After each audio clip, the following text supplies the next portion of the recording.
on it so you can kind of see what it looks like on my end. It uses the camera, and then you have to set it up by placing your hands over it, and then it sort of picks up where your hands are, and then you have, like, you know, different whatever notes there are on this, and then you strum it, and if you go slow enough, I guess you can actually pick each string. But, you know, I was saying earlier on the show, this is giving punk rock a new name, right? It's like, you know, Joe Strummer would be proud of this racket or whatever you want to call it. And so, you know, I've only had the app for no more than a half hour, and so, you know. And you're an expert level already. And I don't play guitar, I play bass, and so that's 2 strikes against me right there. Dun-dun-dun. And so, but, you know, we thought this was fun. For $1.99, fun at parties. You can get it in the App Store. It's called Ghost Guitar. And so I don't know what else there is really to say. You can record whatever you're doing, so you can actually make music with it. It has a microphone in it, so you can sing along if you wanted to sing while you're playing guitar or whatever. I did see some YouTube videos online before this showing this. Some people were rocking out. I mean, you can definitely make real music with this. It's definitely, you know, I don't know how to use it. Well, I was going to say that was exactly where I was going to go with it, was that with the built-in camera, the fact the microphone's going to pick up, people are going to be doing, you know, almost a live concert, straight to the stream, straight to the video, YouTube to uploads and so on. Yeah, I mean, you know, it's fun, it's visual, it's fun to play, and then the company makes another app, which is a theremin, and I forgot what it's called, it's slipping my mind, but you put it on the table, and then you can make all the crazy theremin noise of the woo, like 1950s sci-fi music. And so I wasn't able to download that app just because we ran out of time, which is, you know, 2 apps are better than 1, right? Okay. And so our second app is GarageBand, which was released, you know, people know it from, you know, on the Mac. Right. Now they've come out with a version for the iPhone, iPod, and iPad. And, you know, this is a little bit more of a professional music app or whatever, a music program. I mean, this thing is a full-featured program where you can do drum kits, it has a little keyboard, you can do guitar, different than I'm doing it, and, like, you know, do all kinds of crazy stuff. We're showing a little video of it up there with the keyboard. It's a little small on the iPod Touch. I'm sure it'd be much nicer on the iPad. Yeah. You know, but that just became available, and so, you know, here we're showing the guitar part of it, where, you know, this is really, you can make true music with this on the go. I mean, this would be cool for, you know, band members to sort of map out, or if they're going to create a song, kind of, you know, get it in their head and put this together and then play it later, you know, in real life. So, you know, that's GarageBand. GarageBand's $4.99, and so, you know, it says, you know, you can create custom chords with instruments. You can make original recordings. One of the things I like about GarageBand is it comes with all this pre-recorded music in it, and it's all, you know, royalty free. And so if you make music using their rhythms and their guitar, you know, stuff or whatever, you can use it all in shows and podcasts and stuff like that. So it's kind of cool. They took out a lot of the guesswork there.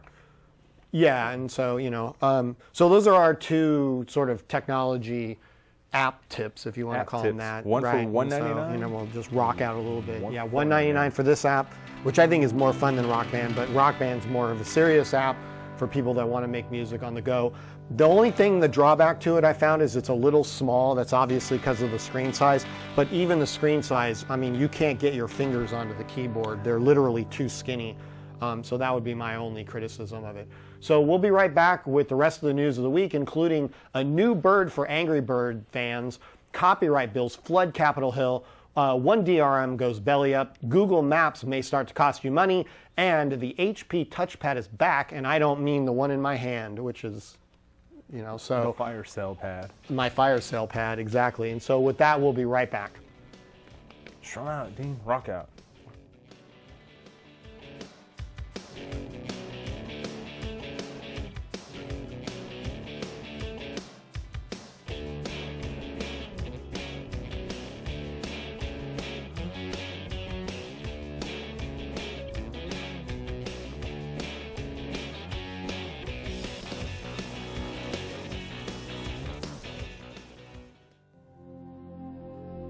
Do you need medical equipment at home but can't afford it? You can get it for free from the Convalescent Aid Society. That's right, for free. CAS loans wheelchairs, walkers, benches, hospital beds, and much more for free to anyone in San Gabriel Valley. Call us at 626-793-1696. That's 626-793-1696. or visit our website at cas1.org. Why pay for medical equipment when CAS can loan it to you for free? Hi. Being there for kids is super good fun. All it takes is a little know-how. Curiosity. The key to a lifetime of discovery. Kids will go to mighty great lengths to impress you. Kids know what's cool. Good thing you don't have to. Moments like these happen every day. Lend your support. Go to bigbrothersbigsisters.org. Until next time.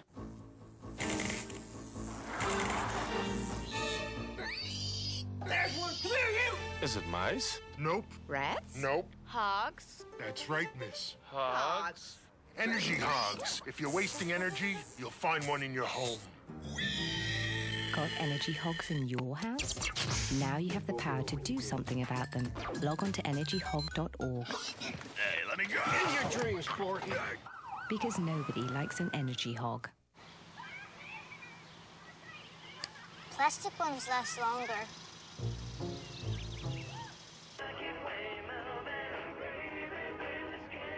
Pork bellies close steady due to speculation that demand for bacon-related products.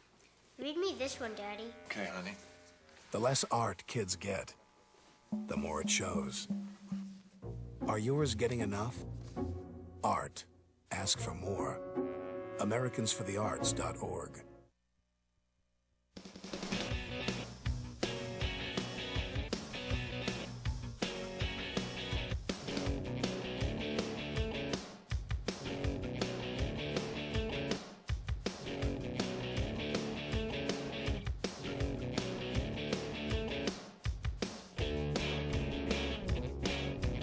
Welcome back. I want to remind everybody that if you do have a question about these stories or anything tech, this show is being produced live, so you can call in at 626-794-2116 or post a question on Twitter using the hashtag Pasadena, or go on to our chat room, and you do that by signing up at thepasadena.com.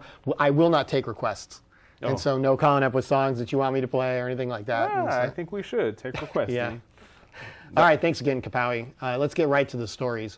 And so, I mean, how could we not lead when Rovio, the company that makes Angry Birds, released information which overshadowed, by the way, this was at the Web 2.0 Summit, overshadowed all the statistics and everything that they came out about how many downloads and how successful and popular Angry Birds is. They made the announcement that in the October update of Angry Birds Seasons, they're going to release a new bird, and basically didn't give any other information other than that, but displayed basically the Mighty Eagle, which is the thing, if you play Angry Birds, if you miss or you can't get through a level, you click on the Mighty Bird and it wipes everything. It's like nukes the screen to get through the next level. So they showed a slide of the Mighty Eagle with a small little bird that is, representative of like a little yellow duck kind of looking thing. I've rumored, because this is all rumored, that it might be some balloon bird where it sort of drops things or whatever goes along the screen. It could even be out now. And, if you're watching this and you're going, oh man, I already got the new bird. I didn't get the update of Seasons for October, but it definitely is November 1st. And so maybe the story really is they're late. I don't know. So anyway, so some of the statistics that they gave was monthly users. People are using Angry Birds, 130 million people, 30 million a day. Yeah. It's pretty crazy. Minutes per day of gameplay, 300. Users breakdown is 50% are U.S. China is the next biggest market after the U.S. So we're 50% of the people. The big tip there is the marketing budget so far. Zero. Right. Yeah. And so, yeah. The word got out. People jumped on the bandwagon. Right. Well, in sort of that vein or whatever, a lot of people are looking at Rovio as what are they going to do next? Yeah. I mean, because is this a one-trick pony? Yeah. You got Angry Birds, great, but you need to come out with another game. I know that at one time I read something about EA approaching them to buy Rovio. Okay. That's a rumor, but I don't know whatever came of it. I don't know if Rovio will get sold or they'll make something else. The ironic thing is actual Angry Birds is a ripoff of a game called Crush the Castle. I don't know if I've said that on the show, but you go onto the App Store and download Crush the Castle, and you'll see right away there's a free version of it where it's Angry Birds, but it's done in a medieval thing with a what are they called? Catapult? A catapult thing, right? And you put rocks in it and you try and knock the knights down on the castle. And so, we'll have to see if they can come up with a new sort of game, or if this is kind of it for this company. Well, or just going to continue to ride the steam. Yeah, and so I couldn't leave this one alone. I thought we would lead, it was going to be our tip until I downloaded Ghost Guitar and started rocking out today and went, oh, I can't not talk about this. And so let's move on to some serious news. Yeah.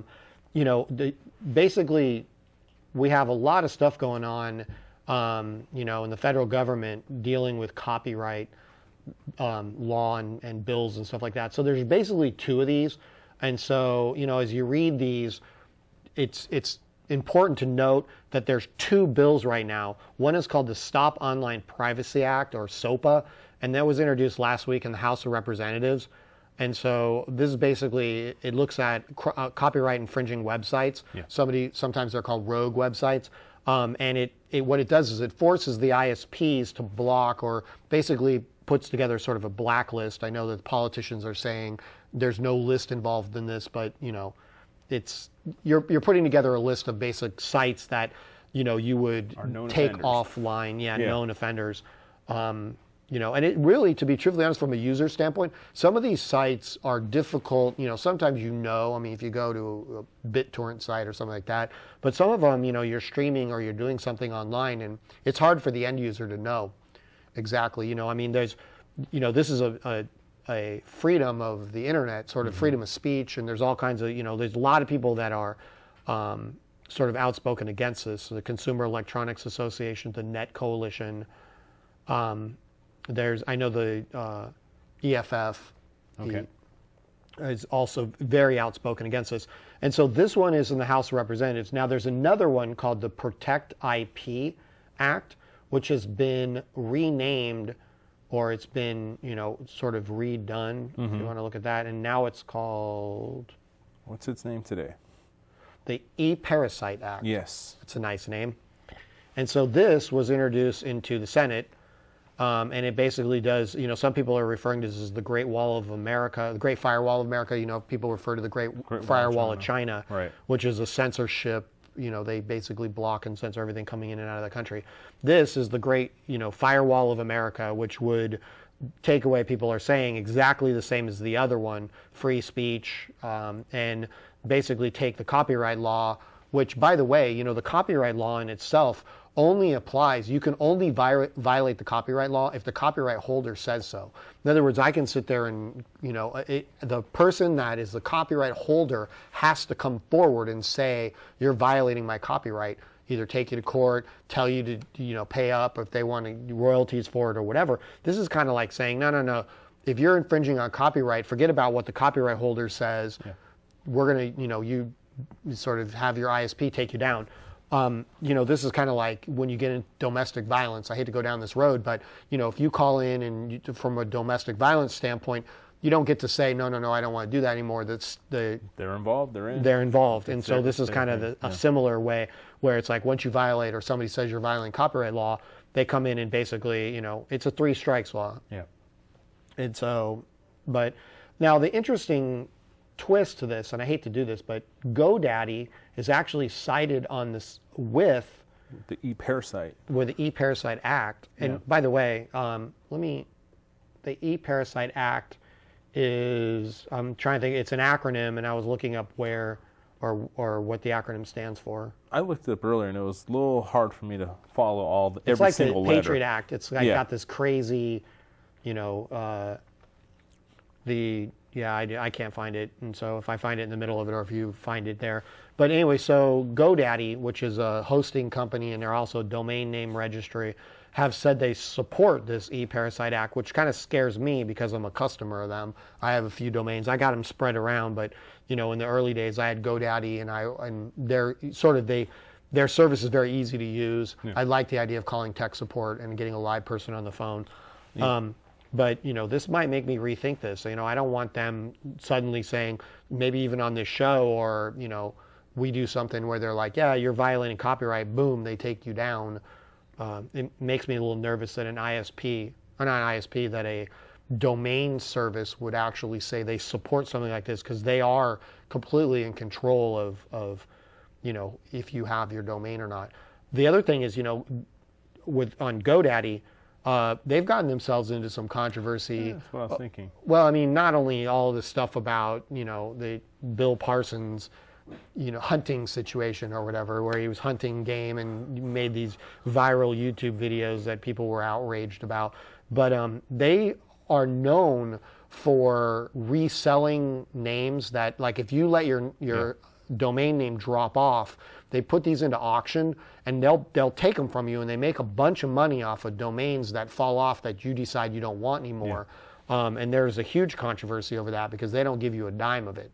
If you let something go, they don't put it back into the system to allow somebody else to have it. They auction it off, and sometimes for a lot of money. I got the acronym here for E-Parasite. All right. Stands for Enforcing, Protecting American Rights Against Sites Intent on Theft and Exploitation. E-Parasite. And so that's a bit long there. Right. Yeah, it's a bad name. And I wonder how many pages the actual bill is. But anyway, so one last thing to say about these is there's a petition that you can actually go onto the whitehouse.gov site and type in E-Parasite legislation or whatever, and you will find a petition that you can sign. I think the last I saw in there was like thousands of people were, you know, signing this thing or whatever, and this is basically to say that you oppose it. But this is the White House's own, you know, website. Yeah. So I mean, you know, if you don't want this, or there is no, we've got the petition up on the screen. There is no way to send a petition to support it. You know, I guess that tells you something right there. There's a lot of legislators out there that are backing off of this. They came out, they thought this was going to fly under the radar. They really, you know, I don't know if they could care either way, but they were, you know, lobbyists come or whoever comes up to them and you know, ask them for their support. And they were kind of saying yes. Now that this is gaining traction where people are kind of opposed to this. In fact, I just read this one and I didn't have it in the lineup. You know, the Occupy Wall Street, they actually, for this particular issue, they have Occupy Sunset Boulevard. And so they're asking people to go and you know, literally not boycott, but protest on Sunset, saying that, you know, you're against either one of these bills. The E-Parasite bill. E-Parasite Act. I have a feeling, you know, as a side note to that, we're going to see a whole bunch of these Occupy this and Occupy that. You know, I did read that somebody was trying to get, ironically, a copyright or some type of a trademark for the word Occupy, like Occupy Wall Street. Yeah. This one's called Occupy Sunset Boulevard. You know, it would be maybe this... It might be the next got milk phrase. Maybe. Occupy. You know, and so... Anyways, so let's move on to another sort of issue dealing with DRM, which is a similar issue. It's another way of people trying to copy, or at least stop people from copyright, right? And so Rhapsody has decided to end their DRM, which is called RAX, R-A-X. And so they're actually telling people, and by the way, I haven't seen this story anywhere other than their press release. I didn't get this from any websites or anything. So on their website and in the press release, they said that they're asking people to convert their RAX or RAX music files now to avoid losing of your music. So if you have Rhapsody songs, they're telling you that you need to go on there. And I guess, you know, I'm not a Rhapsody user, but if you purchase music files before July of 2008, these songs will continue to play till November 7th, unless you change them. So anything between July of 2008 and now, you'll be okay. Right. Anything before then, you have till November 7th. It says to convert them.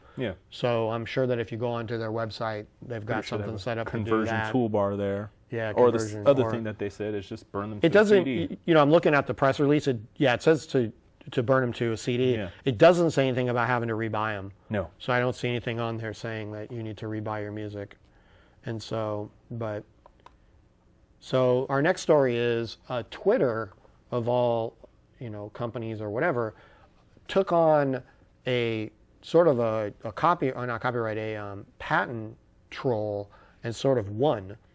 And on Monday, a jury ruled that Twitter did not infringe on a patent held by a company called VS, or Versus Technology, which is a patent troll. It's a company that goes after all kind, you know, they hold the patent and then they go find people that are infringing on it and try and bully them into paying and do all this kind of stuff. Well, Twitter decided to take this company and play this out till the end, and the judge actually ruled in favor of Twitter. And this is kind of really of such a vague patent. In the story, it says that this is what's referred to as a business method patent, and it basically said collecting groups of interest on the internet. I mean, it was that broad. And so Twitter basically produced all kinds of examples of communities that have done this, going back to GeoCities. I thought, you know, oh, wow. I hadn't thought about GeoCities in a while, but they use that as an example, saying, you know, basically this patent would, you know, say any of those services would be infringing, using some examples. And so that was kind of a victory for patent trolling. And so, you know, there's a lot of people out there that think that, you know, innovation will grind to a screeching halt if, you know, these patent trolls are able to just sue everybody out of existence. You come up with a good idea and all of a sudden you have somebody that doesn't own the legitimate patent, but is actually out there just, you know, having lawyers run around trying to make money off of this. You know, we've talked about this on the show, but there is a little bit of patent reform that went on with our congressman here, Adam Schiff, introduced a bill, or was supportive of a bill that basically changed from a innovation first to a first to file system. And so, but anyways, so our next story isn't as happy or cheery, and that is that Visa and MasterCard is now starting to use people's targeted history in real life. So if you go into a store, they're going to sort of target you and figure out what you're buying and all that kind of stuff to target ads online, so that when you go online, you'll start to see ads for things you bought in real life. You know, people say this targeting thing works, you know, targeted ads. My experience with it, especially on Amazon, when Amazon targets me, they target me with ads for something I've already bought. I'll buy a camera, and then it's like, I'm not in, you know, You're not ready to upgrade already? Well, not the second I buy the camera or whatever, you know, but even I'll go look up something online, and I understand looking up, you know, all of a sudden, you know, you're looking up whatever, and then they want to give you more. In fact, they email me, they do all kinds of stuff to try and get me to look at their products. But once I make that purchase, these ads still showing up. In fact, they even come more. It's like, you know, now all of a sudden they want me to buy every camera on the planet just because I bought a camera. It's like, so my experience with these targeted ads is, after the fact is, you know, you got to figure out some way, and that's exactly what MasterCard and Visa is doing here. You know, you go buy something in real life, and they're targeting you after the fact. And I don't know, you know, maybe they've figured out a way to make this work. You know, once again, this is a privacy issue, and I don't know how. I don't know that you really, once you make a purchase and you're using their services, I'm sure that your privacy is pretty limited as far as, you know, what they can and can't do with it, because you're using their service to make the purchase. But we'll have to see if this works or not. And so, but I guess the moral to this story is be careful if you're using Visa or MasterCard and you don't want to be tracked. And I didn't see any opt-out. I didn't see any, you know, opt-in, opt-out. No. This is, they're doing it. And, you know, I think we talked last time about the cell phone, where Verizon wanted to track all of your location data, your surfing data, where, you know, what you're looking up and all that kind of stuff on the phone. You start merging all these stuff together. You know, I've said this before, is that I think all of this information about people is like a drug. You know, the more they get, the more they need to make it valuable. And so it's like, in the early days, your email was fine. Now it's your email, your home address, your wife's name, your dog's, you know, breed, your salary, your salary. Yeah, they need everything just to make whoever's marketing or targeting you worth money. They need more and more and more and more of it. So maybe they'll figure out a new way of marketing instead of using all of our data. And so, so the next story is about the Kinect, and I think we'll go ahead and take a break really quick. So let's take a break, and then when we come back, we'll talk about Microsoft launching the SDK for the Kinect, and kind of a cool video on an augmented reality 3D model that they set up. And with that, you know, we'll be right back. you know, the augmented 3D thing.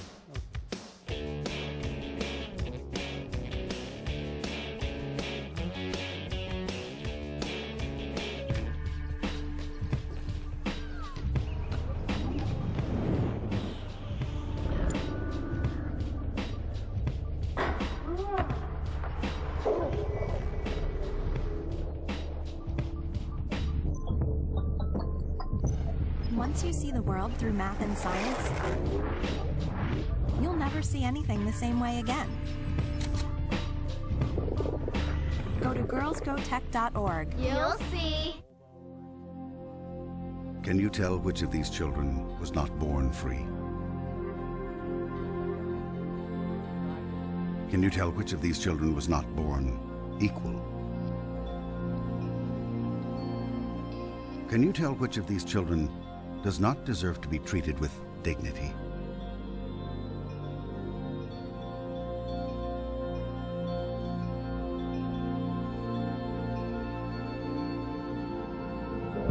We can't either.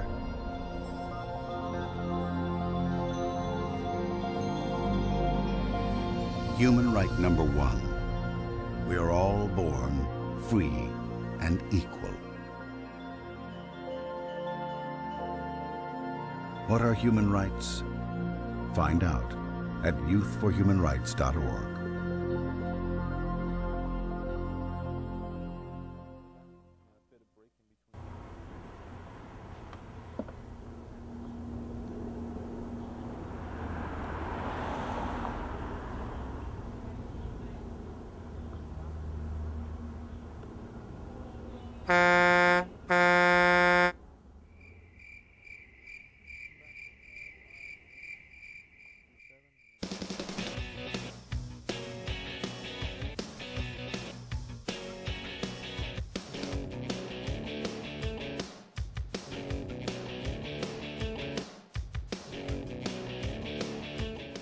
Welcome back.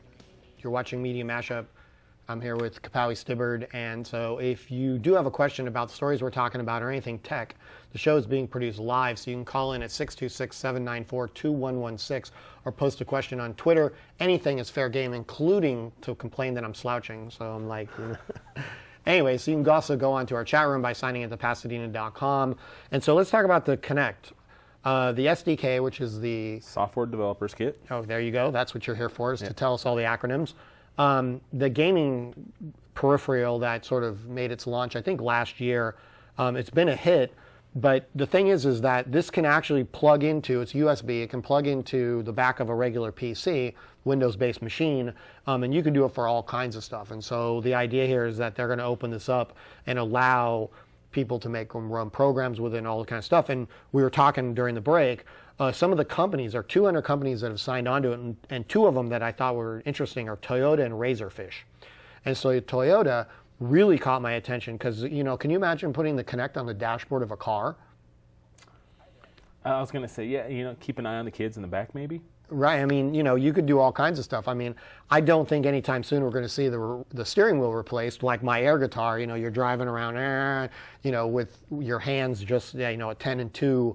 But you could definitely, you know, it could be used for good or bad, right? I mean, you could slap the cell phone out of your hand. Oh, yeah.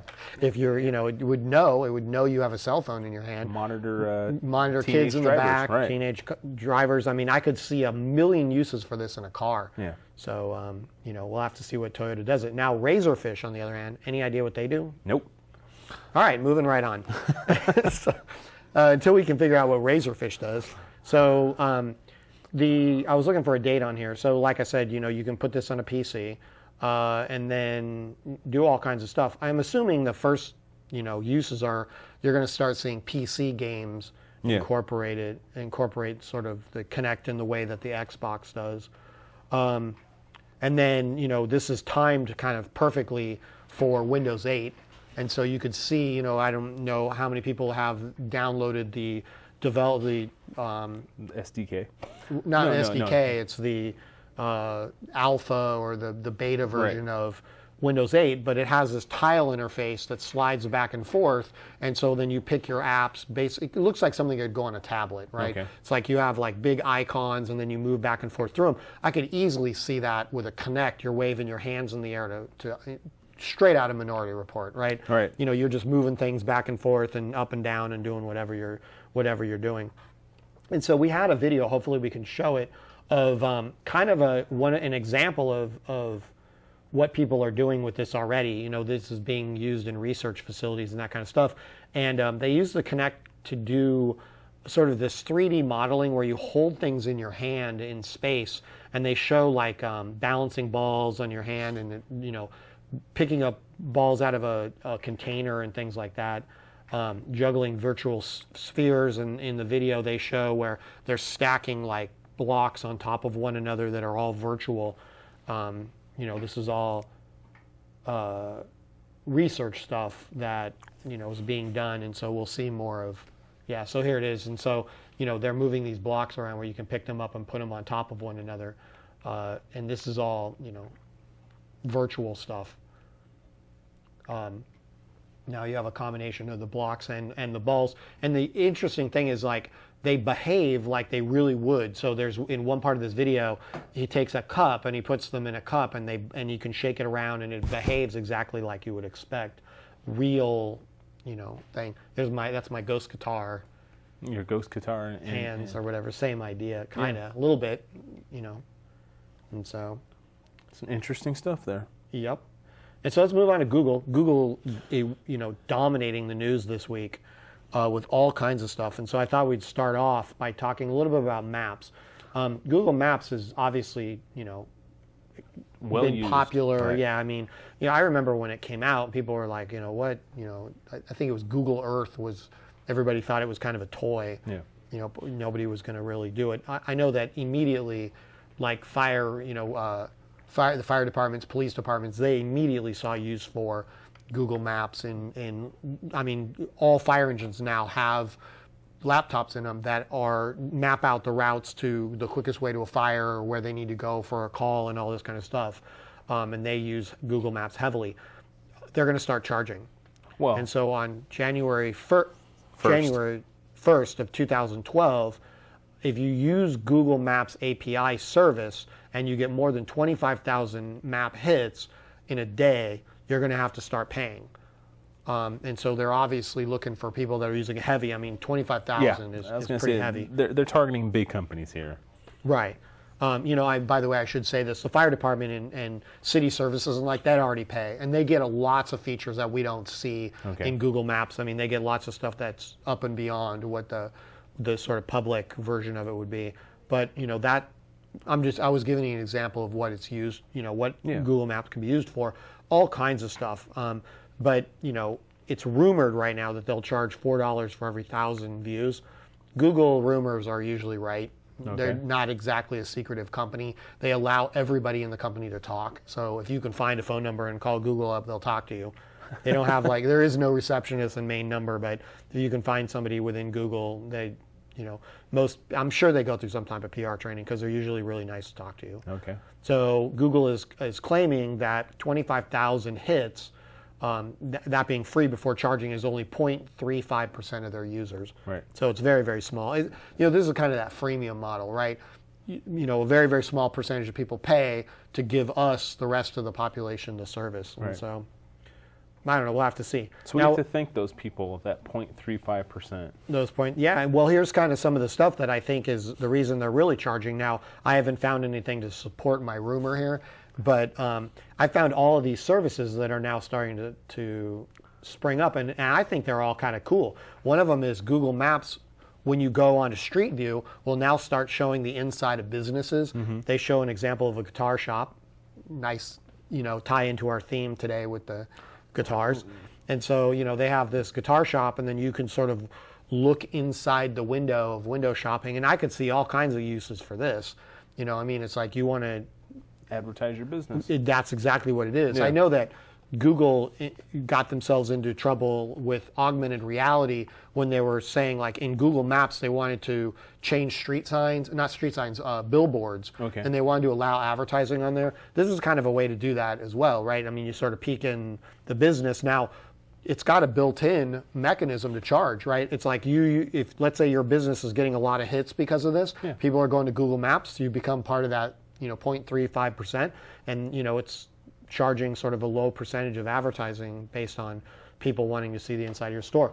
We are one of the test beds for this, and so areas that are included in that are Austin, Baltimore, Boston, Dallas, Houston, here, Los Angeles, Miami, and New York, and then Washington, D.C. And they're also trying this in other countries as well. Right, they're trying this in Australia, France, Japan, and New Zealand, and the U.K. Kind of interesting. Yeah. And then in a very related story, Street View is also going to now cover parks.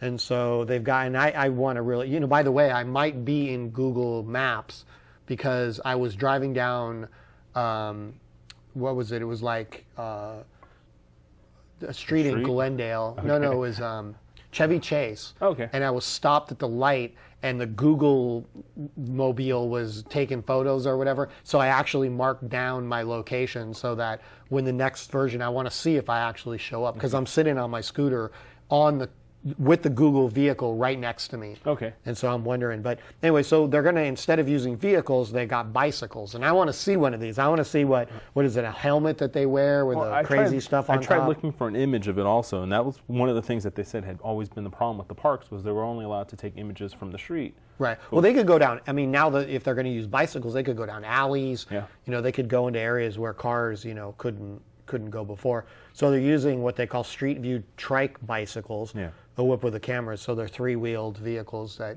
have these cameras, I guess, in the back or whatever. And they're going to go to 22 countries and take pictures of, places and things that you couldn't get in a car. Yeah. And then their example, or the first use of this, was at, what is this sky? It's the park over the freeway in Seattle. What is the actual name of this? We're doing really bad with names. I forgot, but I'm just here for acronyms. Yeah, and so I'll have to, anyways. So that's Street View covering parks, and so now moving on to Google News, but not as related as that to the maps.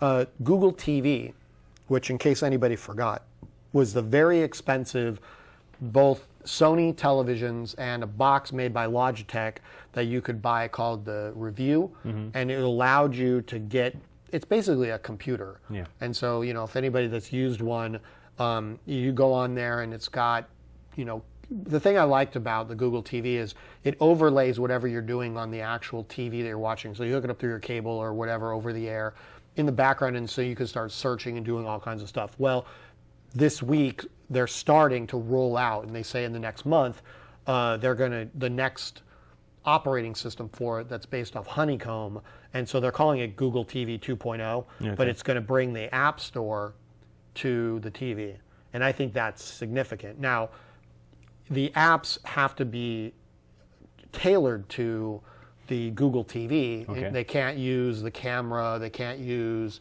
the GPS or the phone or any of that kind of stuff. So that any app in the App Store that doesn't use any of that kind of stuff will be featured or will be available to people using Google TV.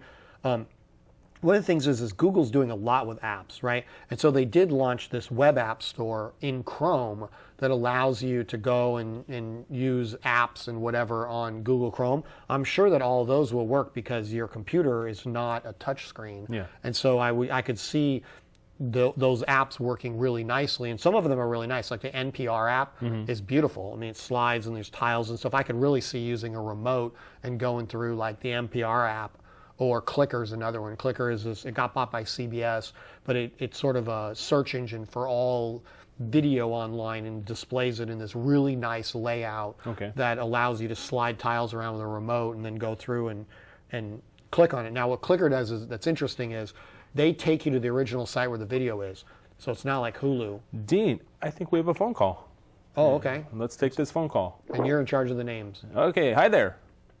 Hello, this is Marcus. How you doing? Good, Marcus. How about yourself? Fine. This is a really clear connection.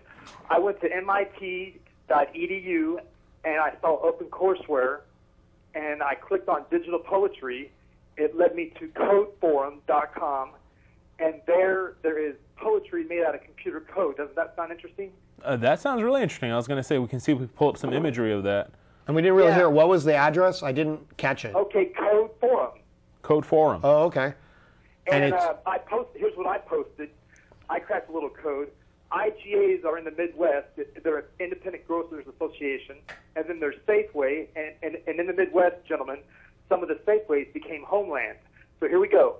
A G.I. Joe, or the Safeway pacifist way, and a pacifist sure would want to join Homeland Security.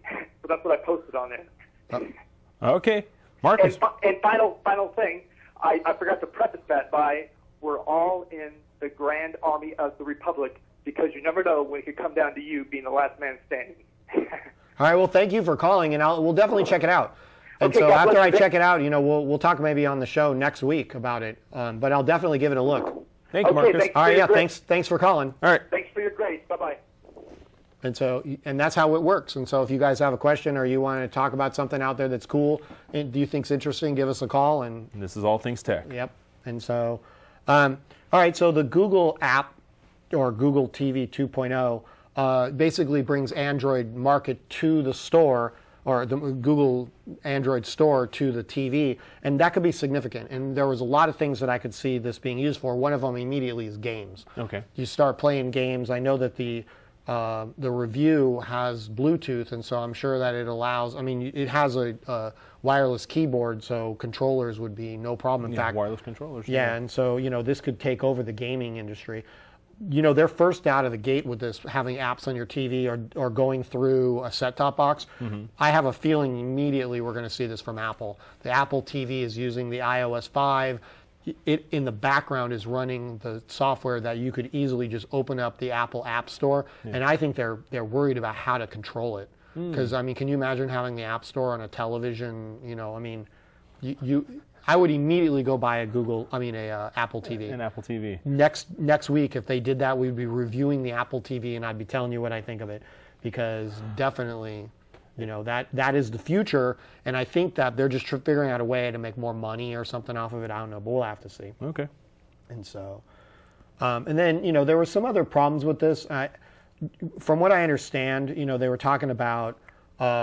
There is no Netflix. I mean, I wouldn't buy any set-top box that doesn't have Netflix. Whether or not this is just the beta version of it or not, we'll have to see. But, okay. So anyways, with that, let's go ahead and take a break. And when we come back, we're going to talk about Sony launching, basically, well, I shouldn't say launching. They invented this thing. It's 3D binoculars. And then the HP touchpad returns to the Best Buy. And then we've got some other stories that we'll talk about to sort of fill the time. But with that, let's take a break and we'll come right back. Here.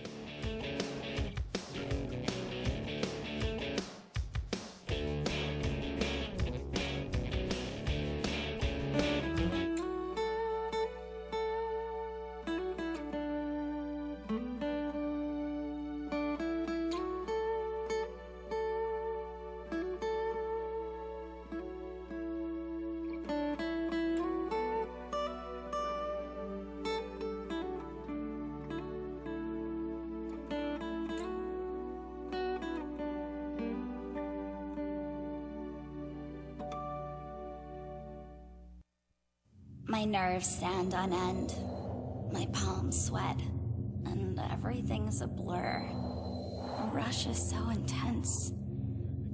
All I want to do is get even higher. Andrea Moretti is under the influence of her local teen center volunteer. Each month, she helps Andrea stay on top of the world and off drugs. Be a coach, a mentor, a volunteer, because you have something to offer.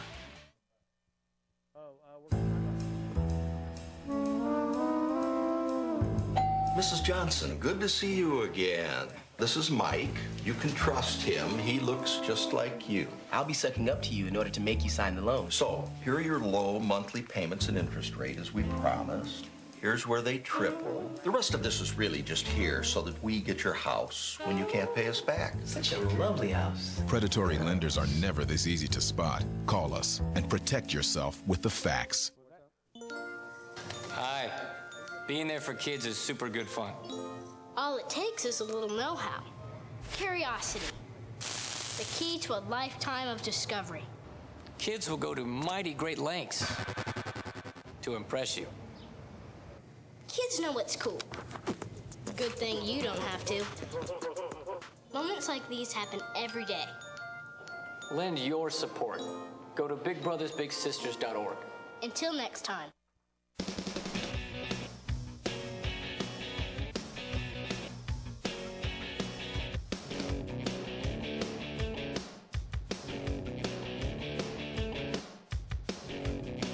Welcome back. You're watching Media Mashup. I'm Dean Lee with Kapowie Stibbard. And if you do have a question, we did get a caller. If you want to call in and talk about anything, literally anything tech, I guess we'll limit it to that. Yeah.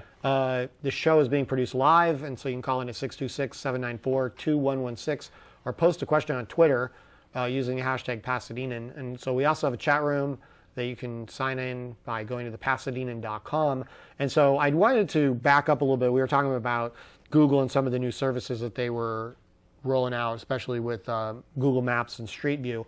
They also are sort of coming up with, and this goes right in with what we were talking about of Google TV, and that is they're going to have what they're calling A-list stars on YouTube. So they're going to give celebrities basically their own channels.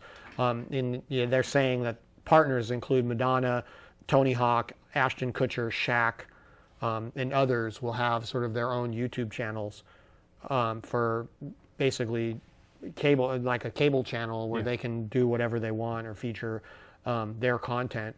It's kind of interesting. I mean, now that Google TV, will obviously, if the Google TV starts to take off more and more, this I think is what they're after. Right. I would watch Tony Hawk. I used to skate with him when I was a kid. So I go back to the skater days and used to skate down at Del Mar Skate Ranch and Upland, which is right down the road. And so, yeah, I used to hang out with Tony Hawk and all the skaters. So I definitely watch him. Ashton Kutcher, I'm not a really big fan of. Shaq, and, I guess we'd watch an entire channel of Punk'd with Ashton Kutcher, right? Right. And so, this reminded me, I sat down the other day and I was watching Dragon Age Redemption. Dragon Age Redemption. And you were part of that. I know it very well. So, and it has its own YouTube channel, which is similar to what they're doing. Yeah. They've only had, I think they just released this week episode 4. Today. They released it on Tuesdays, yeah. Oh, they released it on Tuesdays. Okay, so that's why I didn't watch it. Yeah. I was wondering why I didn't see 4, but that's because I need to go home and watch it. So what's your experience with these channels? I mean, what do you... I think these channels are great. It's definitely like advertising almost, in the sense that the channel is having viewer-created content that is very specific to interests. And so in the case of Dragon Age, there's other videos that come up on the side and so on. So it's very content-driven and also very, not advertiser, but you as a viewer. Well, Dragon Age in particular is, the draw to its number one is Felicia Day, which people know for The Guild and some other stuff. What is the name of the production company? The Knights of Good.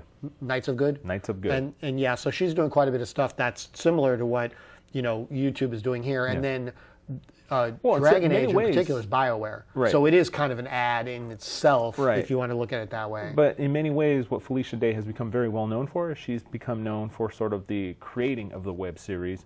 She's not the one who actually started the web series, but her show, The Guild, really is the one that... Just the production value of it. Yeah, I think she stepped up a lot of momentum, yeah. Right. I interviewed her once, and she basically said that she was forced to go online. She started out in TV, she started as a writer, and then, basically the online world, she said now she really likes being able, and the freedom and being able to do all this stuff where she can not only...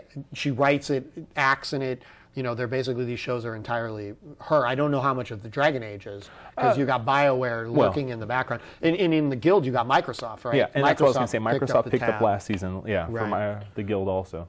Right. So these are web series, that I do have a And then what did you do? We'll leave with that. What was your role in... My role in the Guild Season 5, I was the booth manager at the Comic-Con convention, which was involved of setting it up, of actually setting up a Comic-Con. And then Dragon Age, you're behind the scenes. Dragon Age, I'm the behind the scenes set builder, or let's just say art swing. It covers all things because really when you work on some of these productions, you have a lot under your belt to cover.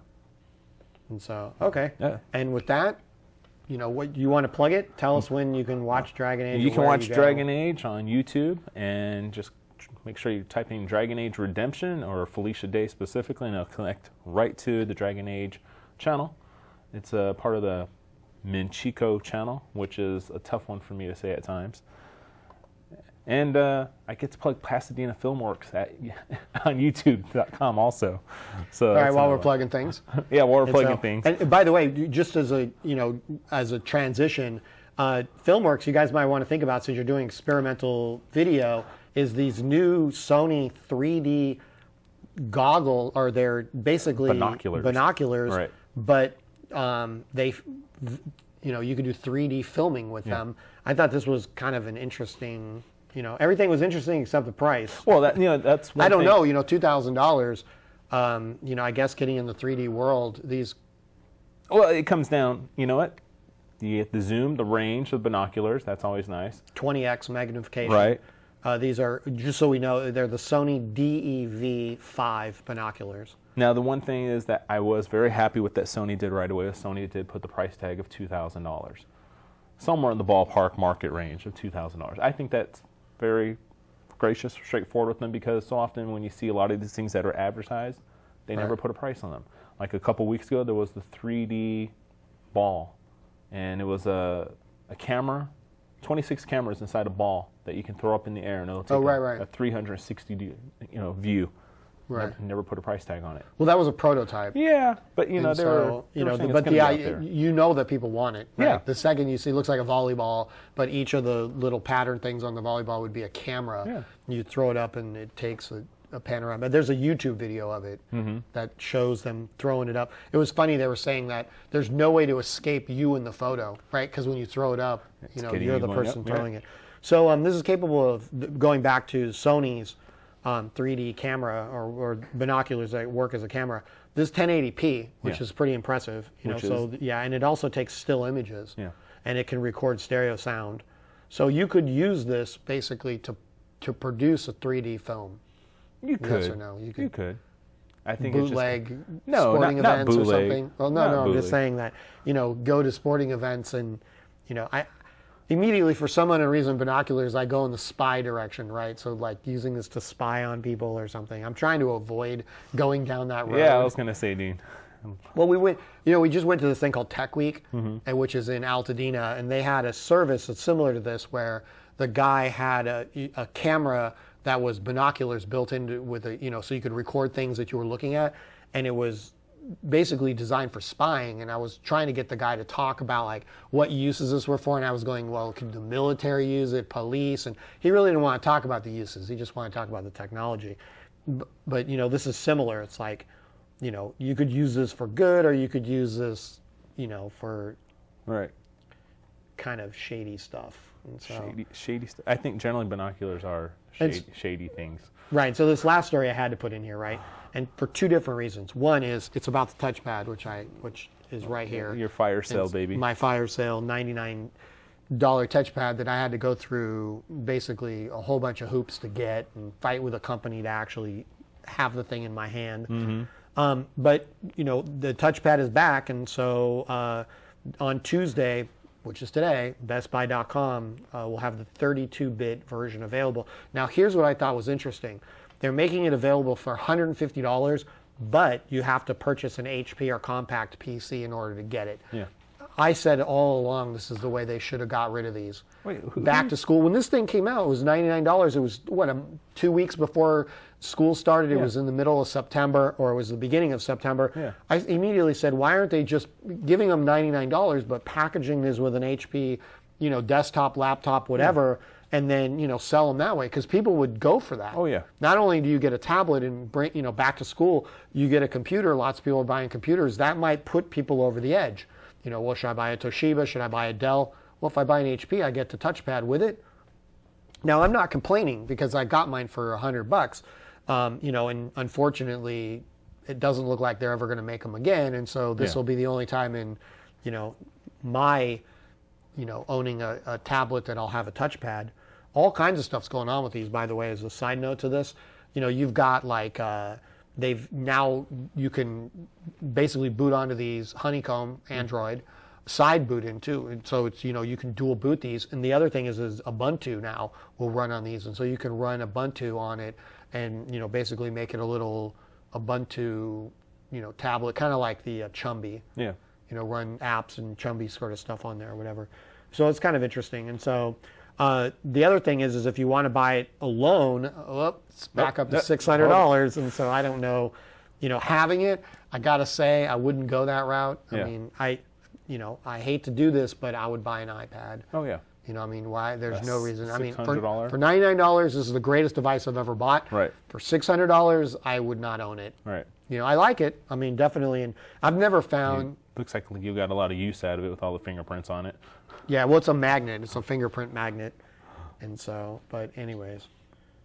Yeah. So we'll have to see. And so, but, you know, well, if they put enough of these, I figure, you know, in people's hands, that the app developers will start going after that, right? Yeah. And by the way, it's also rumored, you know, the company that makes the actual device, the hardware for it, is working now with Microsoft. And so you might see the device, not with WebOS, but with Windows 8, with the tablet version of that running the exact same device. And so I was reading the story about that, how, you know, you might see the touchpad under another name, branded something else, with Windows 8 running on it as the first sort of iteration of that operating system. So, you know, we'll have to see. And we got 2 minutes. This is the first time we've ever ran out of stuff on the show. We got plenty of stuff. Yeah. We'll talk about Mountain View News now. We'll talk about Filmworks. Filmworks. Over there, Filmworks. Filmworks took a nice hiatus yesterday for Halloween, but Filmworks is returning. We have some new faces that are really generating a lot of new content that we hope to have up on the YouTube channel for Pasadena Filmworks. So if people want to get involved in it, it's Monday nights. It's Monday nights, 6:30 to 8. It's a hands-on workshop. And you guys are producing PSAs? We've produced public service announcements. Public service announcements. And now you're the acronym guy. Sorry, I took your job away. The one job you had is now gone. Oh, man, dude. Anyways, all right, so you're producing PSAs. PSAs. That are going to run on the channel? We'll run here on the Royal channel. And we're also just taking in a lot of experimental film. What we're working our way toward is we'll have one series that's in production of 1-minute episodes.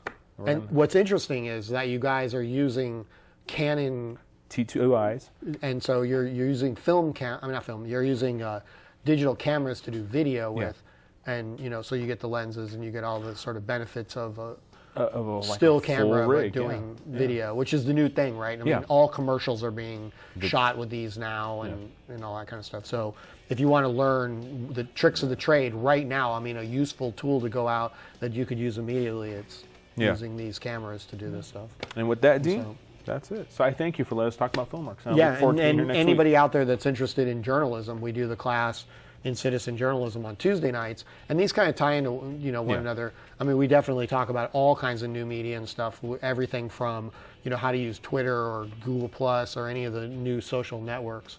But we do that Tuesday nights 6 to right before the show. Before the show. 8. Yeah. In fact, the crew here, some of the people that have been in the class.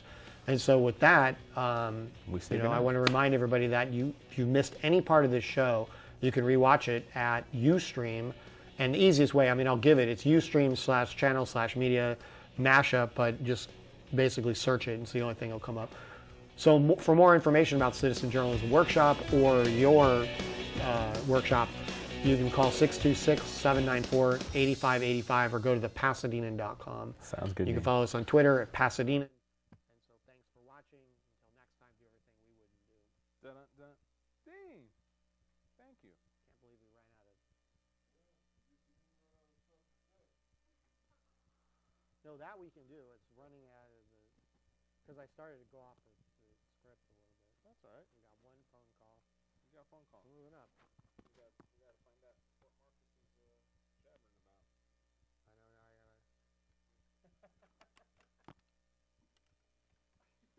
was that? Who called in? Who was that? I have no idea. Oh, you wasn't planted phone call. The phone rang. He said, "I'm calling your line." So it was right after I put the number in. That's good. That's good, though. Yeah, I was good. All right, so we're clear.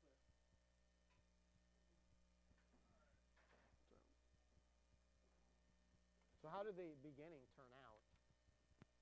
Interesting. I think it was. Interesting? I mean, the camera shot was funky, and the lighting was marginal.